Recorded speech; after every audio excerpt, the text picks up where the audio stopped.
Не ја пропуштајте шансата и постигнете компромис за предвремени избори, кои се единствен излез од најтешката политичка криза во Македонија од 2001 до сега, апелира известувачите на Парламентарното собрание на Европа до политичките партии. Тие се сретнаа со сите лидери кои ги повикале да спроведат фер избори, на кои народот ќе може слободно да избира. Но тие не сакаат да дадат оценка дали се создадени услови за избори на 24 април. Ние како членови на Советот на Европа не сме посредници ниту олеснувачи во процесот на договорот од Пржино, така што не е наше да оценуваме или да изразуваме наше мислење околу подготвеноста за изборите. Можеме само да го искажеме нашето верување дека изборите треба да бидат праведни и соодветни, слободни и фер избори.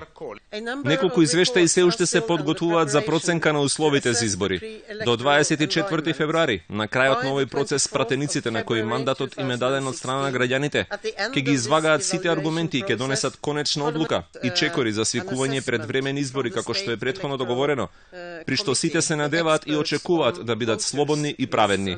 Членовите на мониторинг мисијата потсетија дека е најважно да се спроведе договорот од Пржино и покрај некои одлагања.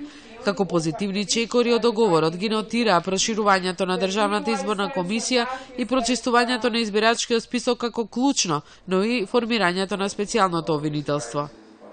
Ние сега очекуваме специјалната обвинителка да спроведе правични и темелни истраги, ослободени од политичко и било какво друго влијание, а судството да го доврши овој процес до крај.